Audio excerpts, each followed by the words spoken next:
Welcome to the stream. Happy Thursday. Horror Story Club.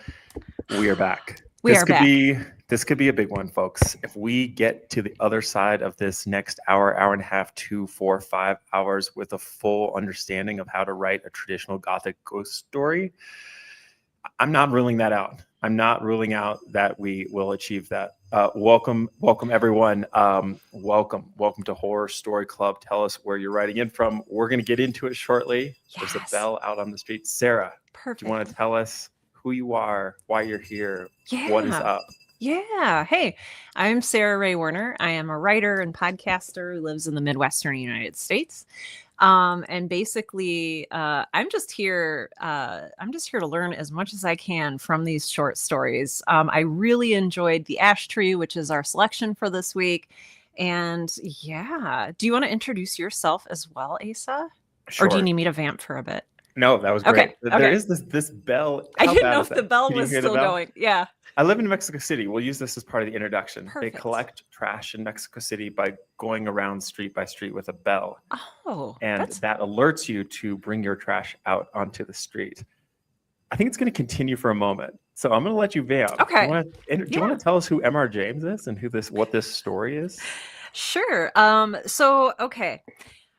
I actually, when I was reading this, they kept referring to him as James, and I kept thinking of Henry James, who wrote The Turn of the Screw, which is another supremely famous Gothic ghost story. But this is M.R. James, and this is a story that was published in 1904, and it is written in this very strange, like, nested narrative. I don't know what else to call it, but it's it's fiction, but it purports to pull from multiple sources. So I think I'd like to talk a little bit about that and what that sort of narrative device does. But should I just go ahead and do a quick summary of the story? No, just you good? The bell is good? Okay, good. I'm Asa Merritt. If you don't know me, I'm a writer. I'm a horror writer. I run a horror fiction collective in Mexico City where I live. And this coming October, we're putting on a show of ghost stories of lots of different writers writing ghost stories. And this is one of 3 weekly streams that I do with my friend, colleague, peer, and someone I admire, Sarah Ray Werner. The 3 of us do 3 streams a week. For context, this is part of our own sort of personal process of trying to become better writers, better speculative fiction writers. And if it's your first time here, you are entering into week 3 of Horror Story Club, where Sarah and I are working our way through this anthology of short horror stories. The greats are in this story. We're reading them 1 story a week to learn from them, take things away that we can apply for our own writing. On Wednesdays, we do this with sci-fi short stories. We have a sci-fi club. And then last but not least, on Fridays, we actually write. So every Friday, we dig up a submission opportunity, a publication opportunity to share with you, get together and write. We've got a Discord. We'll put that in the comments where conversation continues outside of these discussions. Anyway, today we are going to talk about how to write a ghost story. We're going to talk about The Ash Tree. I, as part of prep today, read M.R. James's kind of how-to guide on how to write a ghost story. So we're going to see a real kind of clear, this is how you do it. From a certain kind of ghost story. This is a clear tradition. This is the English ghost story. So how M.R. James says to write a ghost story is a specific kind of thing, but not always do we get the masters giving us how-to guides, and we did get that with M.R. James. So we're going to build that into today's talk, and additionally, we're going to apply those ideas, see if they actually were used in The Ash Tree. Let us know in the comments if you read this story. Let us know if you're here. Welcome. I hope everyone got a chance to read this story. But yes, proceeding. Let's what's the quick hit here? What's this story about? The quick hit, and I won't even go to like narrative sublayers and everything. I'm just going to keep it plot simple. So basically, there is a house, and it's like, sorry. Okay. I was going to like just go into layers again. Look at me.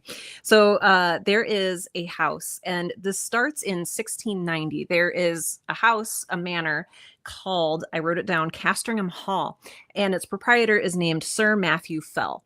and outside is this ash tree. So that's our setup. Sir Matthew Fell is, it turns out, one of our protagonists, kind of. One night he spies this old lady whose name is Mrs. Mothersoul, climbing the ash tree outside of his house, and it creeps him out, and he reports it, and she keeps doing it. She does it under 3 full moons. And then he says, well, as a deputy sheriff, which I guess is a thing, he reported it to the board of people who burn witches. And they decided Mrs. Mothersoul is a witch, even though a lot of people stood up and talked for her. They decided, no, she needs to die. So she was hanged with several other women accused of being witches. And as she was being, I believe, hanged, yes, the gallows, she offered no resistance and just looked at them with a poisoned glare and said, there will be guests at the hall. Okay, so years later, or excuse me, shortly thereafter, not years later, basically, for whatever reason, Sir Matthew that night decides to make a will, which is good because he's dead the next morning. He is, quote, dead and black. And there's this whole like really cool look into like a 1600s like murder investigation. They decide his drink wasn't poisoned, etc. It wasn't poison unless it was like injected. I'm going way too long with this. Basically, a generation goes by, Sir Matthew II, nothing happens. Richard the third, or the third heir, Richard, so who is Matthew Fell's grandson, decides, I don't like this graveyard here. So he like digs it up because he hasn't seen Poltergeist. And they unearth the coffin of Mrs. Mothersoul, the person they burned as a witch. There's no body in the coffin.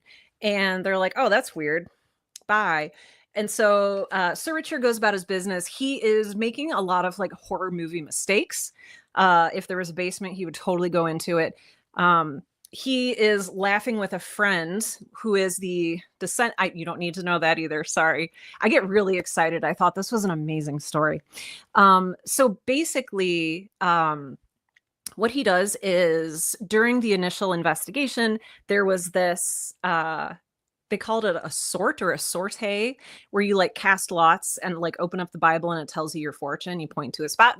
And, this was like my favorite thing. Sir Richard does this in jest, and it says, thou shalt seek me in the morning and I shall not be. And he's like, isn't that funny? It's like, dude. Anyway, so the next morning, Sir Richard is dead, and there's all these things that start crawling out of the tree. It's delightfully horrifying. It is not what I expected. What am I missing, Asa? Well, okay. I that is a great summary. I think that the sort of long, but yeah. Oh, listen, we're here. We're on the same team. We're on the same team as all of us. I think the seemingly convoluted nature of that summary speaks to what's actually going on in this story. You use that word nesting. The story is not exactly, a cowboy set out to, a knight set out for the castle, and right. like, this is so I think that is actually part of the essence of it. So yes, so in lieu of reading this twice like I normally do, I went down this rabbit hole of reading about M.R. James's like how to write a ghost story. Tell me and more. So I think today we could do like maybe throwing this out there on the spot. I think that your recall of some of these details is going to be a little stronger than mine have been in the past. And so what I would love is to be like, this is one thing that he says you have to do for a ghost story. And together, maybe you especially can help us like figure out whether or not that is the case. That's so perfect. His first thing of a ghost story is there has to be the appearance of truth. It has to feel like a true world. And his definition of a true world is one in which ghosts are not true. Okay. So it's like reality. It's like these, for him, a ghost story is not like the kind of like creepypasta, like, did you hear about the thing where it like might be real? It's like, no. This is the real world, and ghosts are not of this world. And so we're introducing an other. Yes. So I'm wondering if in this story, Ashtree, you could point to anything in the beginning where he sets this up as this is the regular world that in which ghosts are not real, does he set that Absolutely. up? Absolutely. I think he sets it up in several ways. The first way he sets that up is he starts us off. I know I talked about this yesterday during Sci-Fi Story Club, not Sci-Fi Horror Club. He talks about what the house is like, and he talks about the land, and he talks about, I would really like to live here and I would decorate it this way. And it's like this very just conversational, like strangely conversational. I don't even ever know if we get the narrator's name. The narrator is this character who, I believe it's in first person. Yes, I have to tell you of a curious series of events which happened in such a house as I have tried to describe. We don't know who this is, but he's telling this story, and this is to the second point. So in addition to like just a very like dry, calm, normal beginning, our narrator is also pulling from several primary and secondary sources for this tale that he's telling. So I was imagining this narrator who is referencing and there's even stuff in here that's written in Old English. So it's presented very scientifically. And he even gives, like I mentioned earlier, the scientific method from the 1600s in doing the detective work to find out how the first Sir Matthew died. So they're setting it up as very real. Yes, yes. They're setting it up as this very real world. And he even says a couple of times that, this practice of like hanging witches or burning witches, the witch trials, it's like, obviously none of these women are witches. Like the narrator is like, obviously, come on, this is the real world. So I think it sets it up precisely by that. And he cites his sources, even though his sources are fictional, which I really appreciate. So yeah, I think that is... that's my answer on that. I love that. Yeah, like incorporating real like sources, incorporating the kind of production and packaging of credibility. Yeah. Like citing these like persons and like the account that came down from so and so just like puts us in this like no, this is not a world where there's like ghosts and fairies and dragons. Like this is like supported by newspapers and accounts. I noted that. And something that it reminded me of, and this made me really excited too, is not necessarily the Blair Witch Project so much as maybe other later found footage sort of, and they lend themselves very well to horror, but different found footage things. Lake Mungo is a really good example of this. The Black Tapes podcast is a really good example of this. Pieces of fiction pretending to be real, and you end up wondering, well, wait, is this real? Because they're citing their sources. We're seeing like the rear view mirror. We're seeing the convenience store footage. Like this has to be real, right? Right. So 100%. I love it. Okay. Well, so after that, this guy's second sort of idea of what makes a good ghost story is he calls it a pleasing terror. And he says, James maintains the sole object of inspiring a pleasing terror in the reader is the true aim of the ghost story. What do you make of that? Like, let's just kind of like hang out with that idea for a second of a pleasing terror. I feel like this one's going to be a little bit more subjective. But for me, and maybe this even means something different for you, a pleasant terror. For me, I was delighted the whole time I was reading this. It kept me engaged. I was wondering where it was going. And even with all of the fake historical references, like I didn't find it dry or dull. I was eating this up. And so for me, it was pleasant in that way. And it was also pleasant because with the narrative structure of it being like sourced from different historical documents, it gives you a sense of distance from the action. And so you're not necessarily like there in the front row getting splattered with blood and gore. You are reading this or even hearing it from a narrator who's several times removed from what's going on and what went on during this story. So I think for me, that kept it feeling cozy, and it kept it feeling, I was just entertained and delighted, especially that last imagery. It really takes Yeah. off there at the end. Yeah. Okay, so the nesting, the nestingness, we have primary sources, we have accounts, we have nestingness. What was your experience as a reader? Mm. I felt like I was. Have you ever read The Fisherman by John Langham? It is on my shelf. I have Okay. not read it. Okay, when you read it, let me know, because I Okay. felt like we were with the fisherman or the guy in the general store or hotel or wherever it is, who's like bringing all of these clips off the wall and like showing you, like, here's this newspaper. So this house burned down in 1635, and then here's the tree. And like, I feel like I'm being shown personally and talked to personally by this narrator.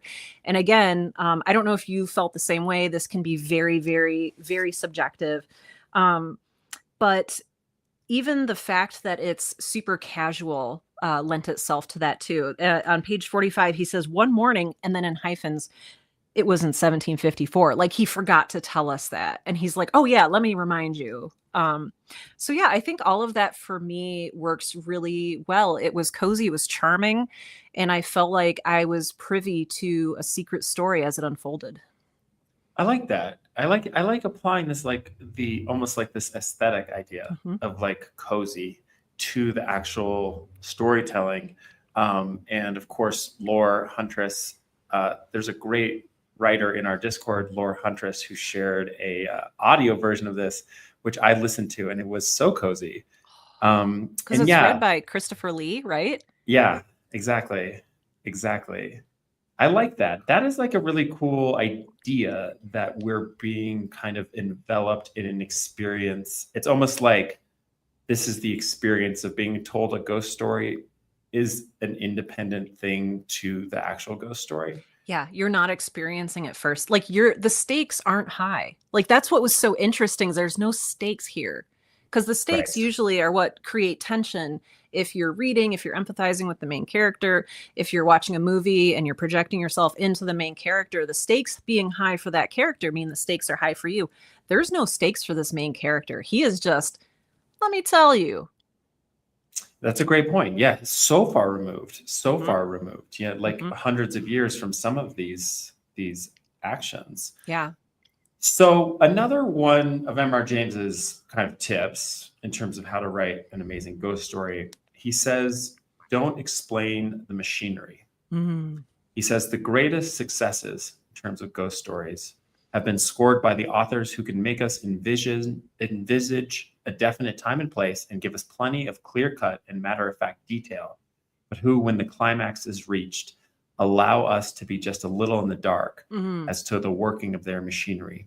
We do not want to see the bones of the theory of the supernatural. So this cuts at the heart, I think, of what we're trying to figure out how to do as horror writers, is when to show, when to hold back.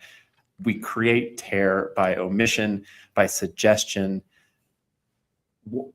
How does he do this in this particular story? When does he decide to kind of really show us, and when does he hold back? And what is there's it's mastery there? Like, what was your experience of it? Where did Well, you see it at work?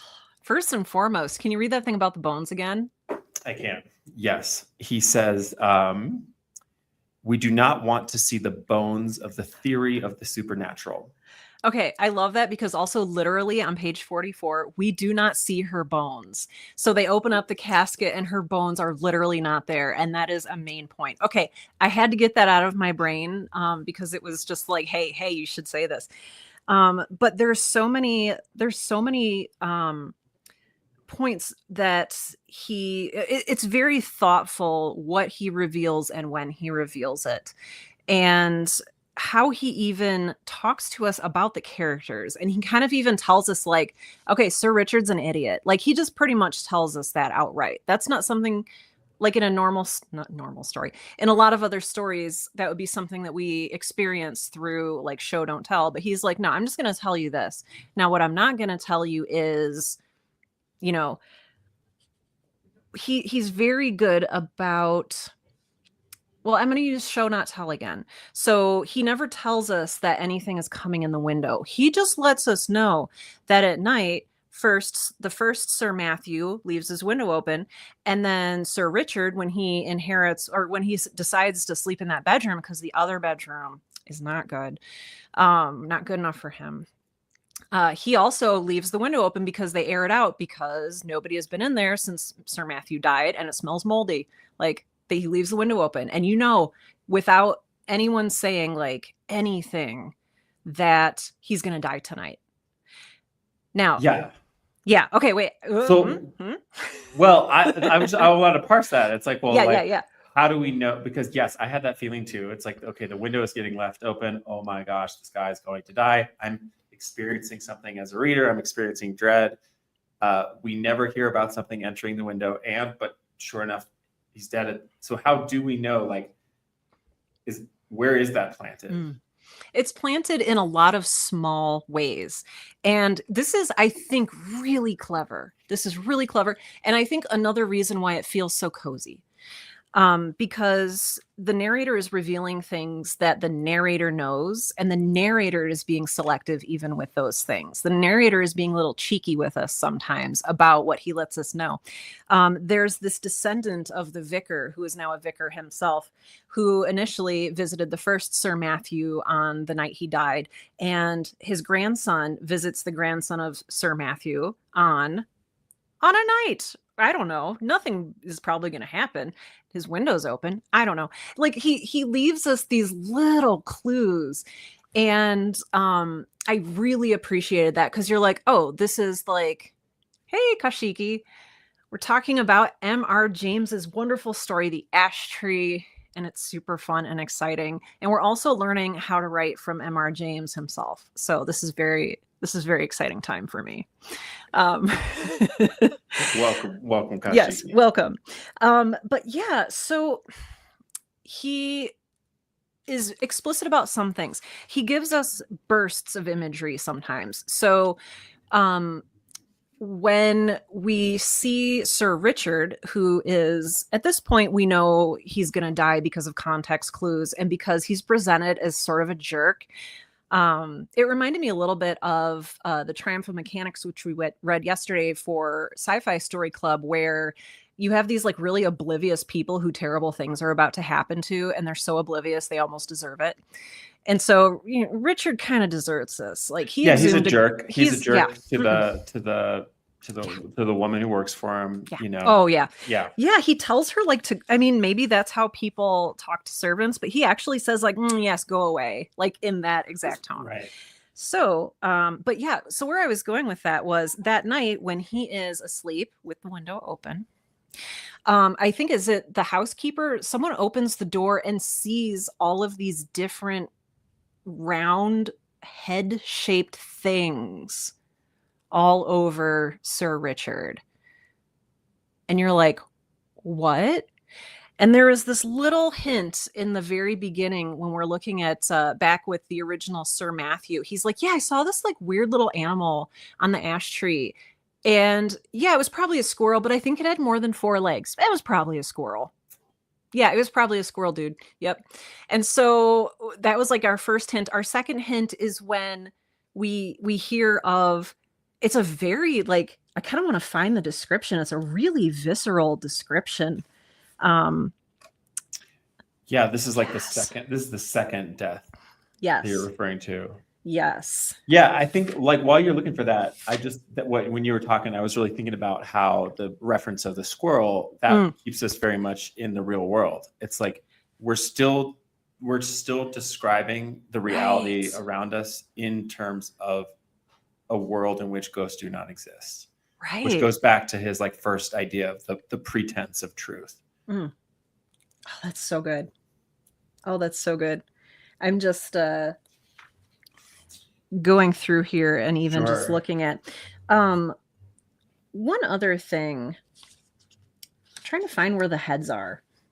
I love the heads. Yeah, I mean, this is cool. I'm really glad that you're here to steward me through this a little bit, just because, like, for me, there were so many almost like false leads a little bit. For example, like the text in the Bible. Yes. So like if you're watching this and you didn't read this story, there's these little messages in the Bible, but there's never really a payoff on that, or was there? But I guess I did feel like there was like a lot of kind of false leads, maybe, or like just like this matters to the secret of the story, which then didn't reveal it. And I don't know, maybe I'm just so conditioned by contemporary horror films, contemporary commercial horror films, where it all kind of is revealed at the end in some ways, like the origin of the ghost and its mission and why it's there and all of this, that I felt resistant to this level of ambiguity. It's like I almost had the experience of like, do I need to be a more sophisticated reader to experience the chills that are being intended here? I sort of had that crossed my brain. Yeah, well, and I don't think so. I don't think you're off on that. I mean, I experience with a lot of like the classics and everything with older stuff. Sometimes it's hard for me to get into just because it's not in the tone that I'm used to reading, or because the historical, like you can feel the distance more. I think for this story, it worked for me because he was acknowledging the historical distance, and he was like pointing out how they spelled poison with a Y in the 1600s. And so it kind of became part of like the story, part of the joke. I don't know if I want to call it a joke, but like it was a little cheeky nod to that, I think, at least. So yeah, that makes sense to me. That makes sense. That helps. Yeah. Okay. That helps. Yeah, there was. Yeah, because I keep coming back to this word camp more often than I ever thought I would. Especially like specifically in relation to a the little ash bit. tree. It's just so hammy, kind of like this old English, that we're like, he's just looking at us with a straight face and being like, here's an excerpt from like Mr. Chrome's journal. Thou didn't think it was poison, and it's almost like performative in this way that actually does bring me back a little bit to yesterday too, where it's just like the lightness that lives in this text was very Lore Huntress. Hey. Oh, hi, Lore. Just enjoying listening to you too. Well, thanks for saying hi. That makes. I'm so glad you're here. Yeah. So okay. What else? I found the heads. Oh, you did. Tell us about the heads. I need to tell you about these heads. Okay. No. So, the head thing was important because it's when we change tense. So looking at this from a writing and storytelling standpoint, this is why I wanted to talk about this, because most of the story is told in like, oh, then he went into the study, then the guests came for dinner, then they looked at the ash tree. And it's a narrator who is omniscient. And then the tense immediately changes. It's so interesting. Page 47. Let's see. La la la. At last they agreed the rats must have come up through the ivy. And then the day passed quickly. They wished, the party dispersed to their rooms and wished Sir Richard would feel better. He's a little sick the night that he goes to sleep, where he's going to die the next day. And then immediately it says, and this is present tense, which you don't often see in a story from like the 1900s. And now we are in his bedroom with the light out and the squire in bed. It's literally ghost story around a campfire. Like, and now, my children, you shall hear. And he includes this we, which feels cozy. And because the narrator's there with you, it doesn't feel, even though you're a little bit closer to the action now, you don't feel threatened because there's still no stakes for you. And I really, really enjoyed that. And so I'm just going to read. This is like my favorite thing. There is very little light. You're on 47 still, Sarah? 47? Yep, bottom of 47. Bottom of 47. Okay, gotcha. I'm with you. Yes. Okay. The room is over the kitchen, so it changes to this present tense. There is very little light about the bedstead, but there is a strange movement. It seems as if Sir Richard were moving his head rapidly to and fro with only the slightest possible sound. Quick note, you see a lot of that in horror movie imagery, like the jittery, you see a lot of that glitch. And so I could totally see that in my mind.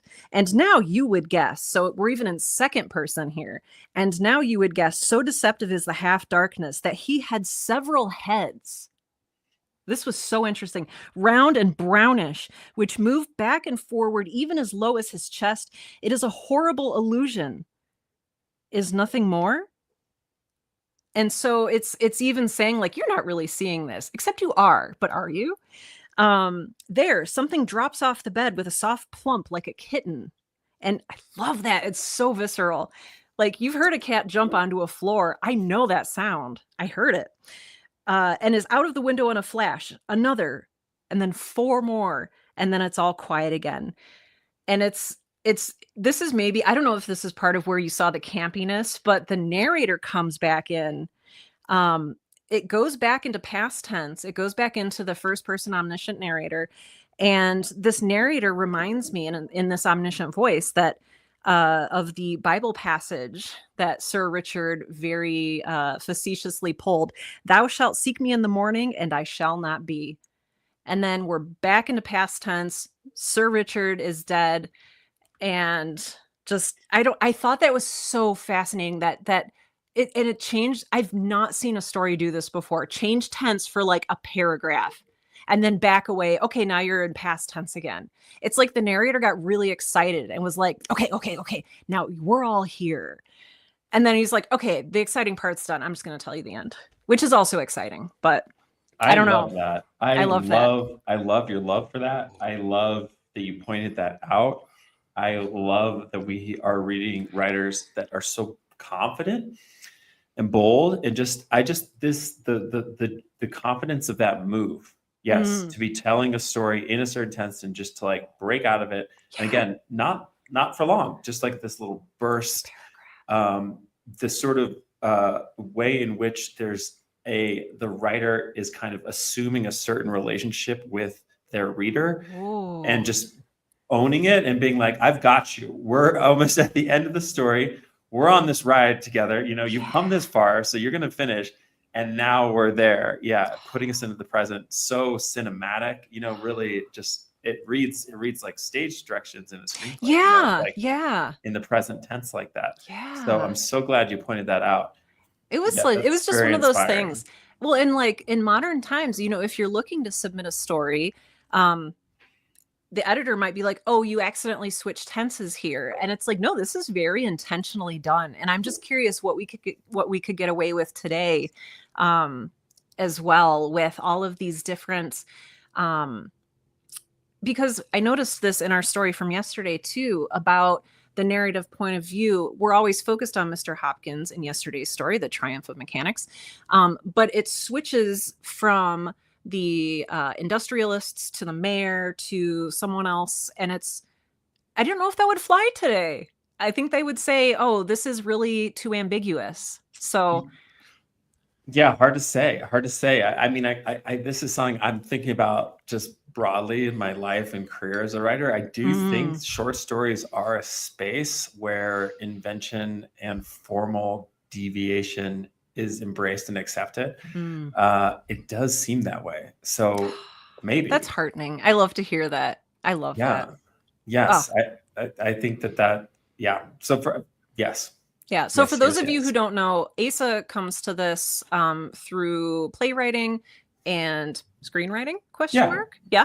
And a focus on the short story. I'm coming at this from like a novel point of view. And so we've been looking at the last few weeks of how different it is to tell a story in short form than long form. And what would fly in short form is, like Asa just said, a lot more open, a lot more, yeah, open to creativity and to experimentation, I think. And it's over before, I Mm. think it's like it's over before you can be accused of like you're not consistent with your storytelling rules, you Well, and know? my question to you is, did you notice it? Like just reading through the story, or did you get swept along and not notice? I I was won't. swept along. I was yeah, I didn't That's the notice them. point. That's the Yeah, point. yeah, yes. Narrative Vault, welcome. Narrative Hello. Vault says, hi, I really like the connection to Mm. James's writing tips. Yes, let's continue through this list of things that James, M.R. James, author of The Ash Tree and many other iconic ghost stories, says makes a perfect ghost story. So we're on number 3, or this is going to be number So I 4? skipped three. Okay. Three was no gratuitous bloodshed or sex, which is, Sure. I think generally in line with this idea of restraint that Yeah. that like by taking a step back, he uses this word reticence. Oh, that's how we're going to feel more is by like restraint. The last one, so let me just go through them. The pretense of truth, we talked about that. This is the real world interrupted by unreal things. A pleasing terror, like you said, kind of choose your own adventure. But I think it's important that this is actually not horror. Like that it is like, I like to use that word cozy, that this is not unnerving you. No gratuitous bloodshed or sex. Number 4, no explanation of the machinery. Number 5, setting, those of the writer's and reader's own day. And this is interesting because I think that this story violates that. Let me read what his actual writing tip is. Yeah. He says, the setting and personages are those of the writer's own day. They have nothing antique about them. This mode is not absolutely essential to success, but is characteristic of the majority of successful stories.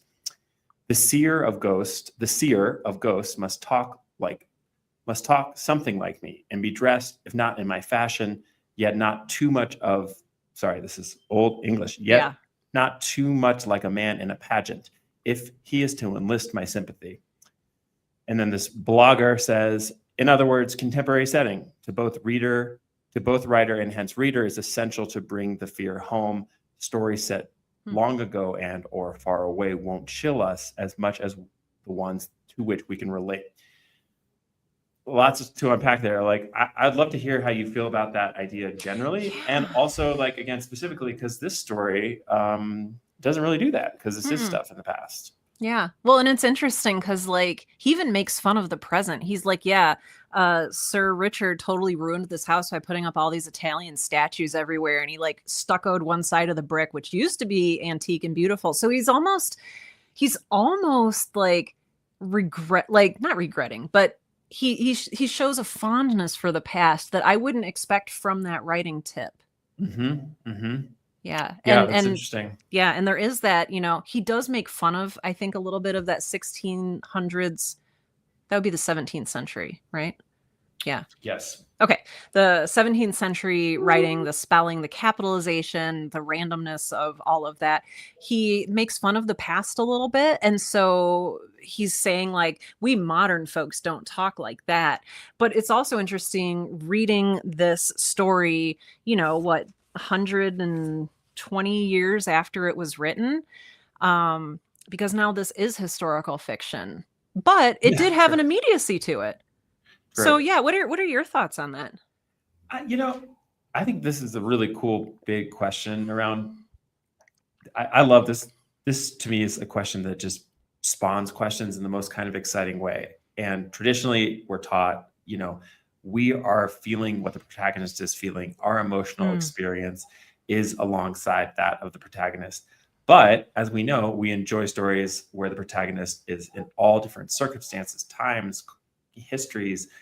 So it's interesting to me to probe this. And what he's saying in this advice is that, like, I need to feel this is real so that I can connect, so that I can experience the feelings that this character is feeling. And I don't really have a clear answer there. Like, I don't know if I connect more with sort of the characters of contemporary social realist fiction or, say, Luke Skywalker or what, or like a character that exists in another space. And it's like, because I think this kind of standard argument would be something to the effect of, like, well, we all love, we all, Romeo and Juliet, I just rewatched the old 90s Romeo and Juliet. It's like, we're still telling that story and we connect to it because we have all fallen head over heels. And it doesn't matter that it's a zillion years old. And it doesn't matter that we have nothing and that we don't belong to royal families in Verona and all that, because that is the universal thing that we're connecting to. So I wish he were here, Mr. James, to kind of unpack that just a little bit more. I wonder if it gets at the same thing he's saying earlier about the pretense of truth. Maybe it's less about, I can see me in the character, and it's more about, like, this is not a fairy tale. Right. Maybe this is not in ye old times, right? Yeah. He wants it to be immediate and not as distant.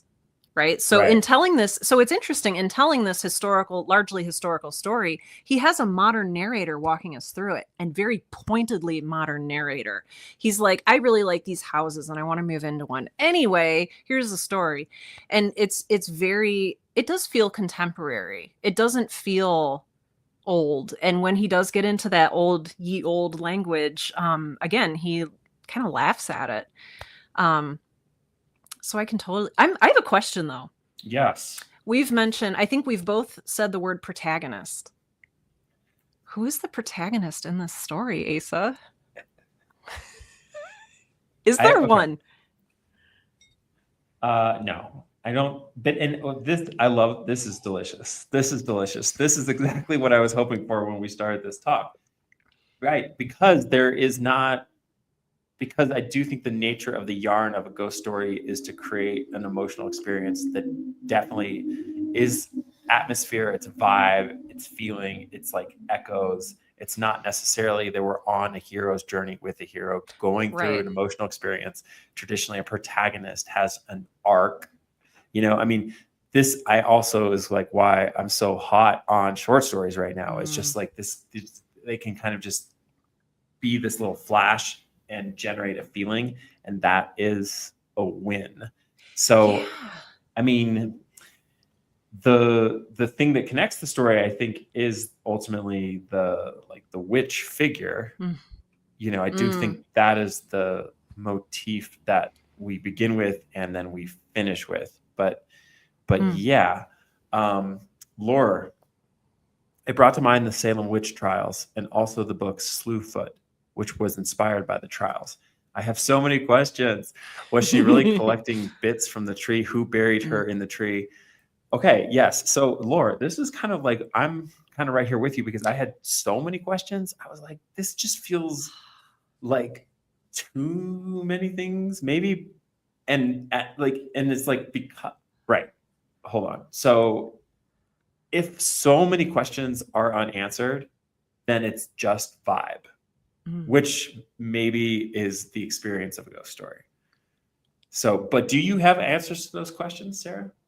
Well, I don't have like definitive answers, but I'm looking back at that one point that M.R. James made of not revealing the machinations to us. He very pointedly does not. The narrator doesn't even wonder, which I think is very interesting. He just refers to this document where they dug up the witch and there was no trace whatsoever in the coffin of her body, bones, or dust. Indeed, it is a curious phenomenon.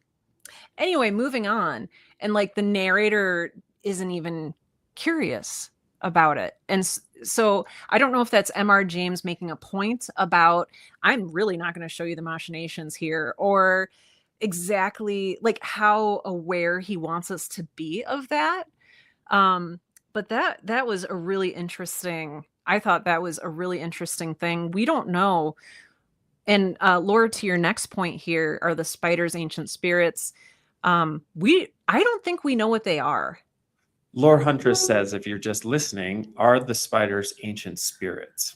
Which reminds me of Anansi, who rose up against oppression, where the spiders protecting the body of the murdered woman who had lived in an oppressive society.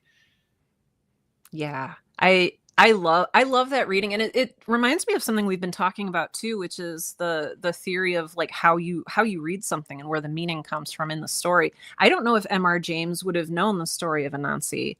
I know that I do, and like that's something that I learned growing up, and so it's really satisfying to think of that, the body of the murdered woman who lived in an oppressive society. But M.R. James isn't even really particularly sympathetic to Mrs. Mothersoul. And those names, Mother Soul, Sir Matthew Fell. I mean, look at these names. Right. Sorry, small tangent. I just couldn't get over that. Was your father a pastor? Yes. Sarah's father was a pastor. She knows these references ring true. I don't think James meant it that way. It just what brings it mind to me. Yeah, I think so I too. like that. Yeah, I like that. Right. So the ending. Okay. Did the ending scare you? Or sort of how did the ending make you feel? Let me just do that. What did you feel at the end of this story? I felt like I was part of a group watching something really bizarre unfold. So like the setting is um it's sort of told not even from the eye, but the narrator sort of subsumes himself into this crowd of people who are watching the ash tree burn.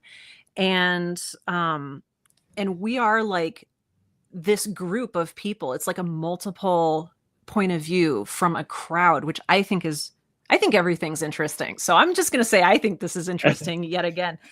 And it really like slows down time and walks you through methodically. First, here's what happened. First at the fork, they saw a round body covered with fire. Next, this happened. Then this happened. And it was very interesting to me in that it was revealing things without really revealing, like you said, the machinations of why this was happening. We don't even know what those. I was thinking about Narrative Vault yesterday, mentioned tribbles, and I couldn't help but think of tribbles again and in the tree because they're these like fuzzy little guys, but they're supposed to be like, I think, gross and ugly. They're the size of a man's head, so they're kind of gross tribbles, but they are very spider-like. It says the remains of an enormous spider covered with grayish hair. And it's like, wait, are they heads if they have gray hair? And it's like, well, they said Mrs. Mothersole had black hair. I don't know if this is her. I don't know if this is like if she had been storing away body parts of other witches. It's real. That part is really not explained. But yeah, they're not tribbles. I'm glad you gave us like some exact quote there. It's like, Yeah. you know, the what's described are the spiders. And, you know, one thing that we don't see in this story, correct me if I'm wrong, is the word ghost anywhere. Nope. Right? Because there's no ghosts. There's no ghosts. This is not a world where ghosts live because There's a of curse, maybe. the pretense of truth. Yeah. And it's interesting because it's like, if anything, there's this like monster with this like crazy spider stuff. One thing I'm thinking about right now is The Reach by Stephen King. Here in Story Club a few weeks ago, we talked about Stephen King's The Reach, a really exquisite little tale about an old woman at the end of her life. That story is kind of like a ghost story. And one thing we observed about that was that there was nothing in that story certainly supernatural or certainly impossible until the very end with the hat. Up until that point, it was things that like could have been or could have been misperceived. And so I'm wondering when that gets broken in this story. I do think it gets broken much earlier, but here at the end is this like total explanation of an empty coffin, and there's the person who should be in the coffin. I don't know. Where I'm going with this, I think, is that to the extent that this has like a punch supernatural ending, is it sort of holds the most impossible to believe thing until the very end. Boy, that's such a good question. And I'm thinking back now because so many of the bad things that happen in the story, like you're right, they don't mention a ghost or like a disembodied hand that crawls in. Um, it really sets things up that people get what's coming to them through like some kind of fate, right? It's like, oh, he just happened to leave the window open. Oh, he just happened to do this. And it doesn't say like that night the ghost opened the window. No, these people are in control of their situations. Yes. Richard decides to move into the room where his grandfather was murdered. And the middle Matthew, nothing bad happens to him because he didn't provoke anything. He didn't like bring any of this on himself. So I think that it's interesting because you're right, it's not a ghost. There's no ghost like playing tricks and like tee-hee. It is purely people acting on their own nature, the same nature maybe that caused Mrs. Mothersole to be hanged as a witch in the first place. And you know, talking about the supernatural stuff too, I think the fact that it isn't explained, and I know this was maybe a frustration for you or maybe some other readers of the story, but the fact that the empty coffin wasn't explained, it's not explained how Mrs. Mothersole's body was packed into the bottom of that tree, it's not explained what these head spiders are. I think that if he had tried to explain it, it wouldn't have worked. I think it's either all or nothing. Yeah, and I don't think I'm disappointed by the lack of explanation. It's more of just, and maybe this is just trying to destroy the beauty of art through analysis, and just like acknowledge that there was an inner creative logic to what was withheld. Mm, You know, the things that weren't explained, the mysteries of the universe of this story have its own code, hmm and James is just confidently telling the story, and it's like, I don't need to know what was going on with the collecting bits from the tree, or I don't need to know how her body got into the ash tree. I don't need to know why it's the ash tree, which is the site of all of the mm, things, because it's so confidently told. And that's like where, like, I just think fiction is really beautiful. It's like we don't mhm. really, I mean, we can sit here and we are and will and continue to learn things, but like what really makes this work is probably something that we'll never fully grasp. One thing that Also, did work for me, like thinking about, I was just you sparked an idea in my brain, and that idea is, um, we are in a normal, quote unquote, present day for the time, scientifically thinking community. That's maybe why he brings in the Bible, because okay. anything that's not explained by the supernatural, even the existence of a religion where miracles happen and there's mysticism and all this stuff, it leaves the door open just enough. Yeah. And I think that that was because it almost surprised me a little bit when they brought in the, was it called sortas or sorts, Yeah. SORTES, where you open up the Bible, point to a passage 3 times, and that's your fortune.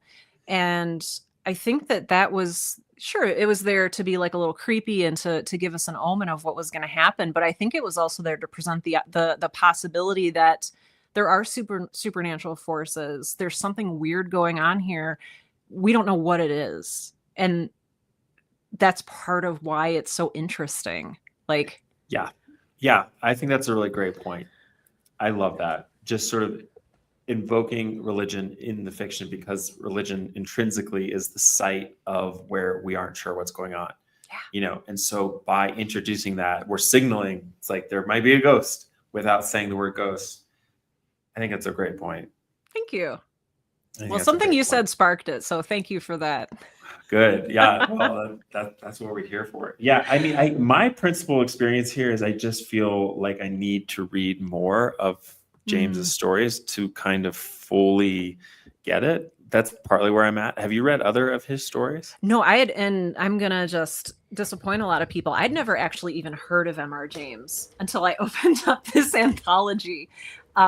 So that's where I'm coming to this from. I was familiar with Henry James. I don't know if they're related in any way, but um, no, I'd never even heard of M.R. James. So um, yeah, I guess did you dig up anything while you were looking up his like writing principles, like Dig up anything and just on him? That's oh, you know, I think that he is. Well, actually, you know what? We could read the little, very oh, the short. blurb. Yeah, for context, if you're just joining the stream, this is the anthology that we're working through. It's called The It's very Dark good. Descent by David, edited by David G. Hartwell. And he writes these really great little intros to each story. And this one's quite short, so I'll just read it for everybody here, Yes. so we know more about this writer. M.R. James was the master of the ghost story, in which an evil from the distant past persists into the present and is visited upon us as a legacy. I mean, yeah. Apparently, that's how like they all are. Oh, interesting. Yeah. His antiquarian ghost stories are a body of work that codified a main tradition of horror for the 20th century. The weight of the past haunts us in Jamesian fiction, a bleak, stern moral landscape rich in detail. The Ash Tree, which we read, is thematically interesting in contrast to Hawthorne and Wellman as a witchcraft story. James looks back to J.S. Le Fanu as his paradigm. Da da da da da da. Mm. But the onstage horror at the climax of the Ash Tree is James's own contribution, striking mantras. Yes, so that's really cool because, okay, this is useful for us because Yeah. what this story is showing us is these things that we take for granted about a ghost story, a ghost coming back from the past to haunt us. you know, this had to kind of start somewhere. And it seems like what the editor is saying here is that M.R. James is really one of the people who first laid that foundation, that a ghost story is about something that should not have been bothered from the past that like comes back to continue bothering us. We take that for granted. And that's just a way to tell a ghost story that somebody named M.R. James kind of came up with, it seems like. I like that. I like that perspective. I like that a lot. Okay. Yeah, because I don't know much about like the history of any of these horror elements. I only got into horror really maybe within the last 5 or 6 years. And so that is very fascinating to me. Right. I mean, so we can take this opportunity to preview Ooh. the next story. Ooh. So in this collection, we're moving forward next with Lucy Clifford and a story called The New Mother. I'm going to read the first sentence for good luck as we do. The children were always called Blue Eyes and the Turkey. I kind of want to keep reading more, but I kind of want to just leave it. I know, like I'm going to read that one more time. I'm going to read that. The children were always called Blue Eyes and the Turkey. So that's feels very like Starsky and Hutch. Like, yes. Are they going to solve crime? That is what we have ahead of us. Sarah, what else? Is there anything else for you for this story? I feel like I need to read this again. What I'm taking away is this pretense of truth, establishing the real world. I'm taking away using apocrypha, secondary sources. I'm taking away that. I'm taking away a continued willingness to omit information and trust that readers will have an experience based of that. Is there anything else that as a writer, you're like vibing from this that you feel will inform your own practice? Yeah, it's really interesting that you asked that question. As I was reading this, I was so struck by, like we said earlier, how cozy it was. And I really want to experiment with that in horror. I've been telling people that my next audio drama is going to be a cozy horror. And people are like, what does that even mean? And I'm like, I don't know. I have to figure it out. And I think that this hints at that a little bit. It is, there are stakes, but they're distance from you, but in a way that you can still care about them and that you're still interested by the story. I really want to explore the cozy horror, like, and how that works and how it can exist. Amazing. That is so exciting. I will look out. I will look out for that story. All right, y'all, over in the Discord. Yes. If you've been coming in on these streams and you're not in the Discord yet, like into the Discord, porfa, because we are building this community, building this club, building a community of writers and readers. I just put that in the link, and I think that's it for today. Thank you, everyone. I know we got a little bit of a late start. Tomorrow we will be writing 2 hours earlier. We're sticking with our 1 p.m. EST flash fiction, live writing sprints, writing vibes together. I'm excited. Thank you, everyone. Thank you for being here. This has been this is probably my favorite thing that's happened in 2025. It's been a rough year. But meeting with you guys for Story Club has been just an absolute delight. So I'm very excited. Amazing. So, thank you for being here. Thank you for being here, everybody. We'll see you tomorrow or soon. All right. Bye for now.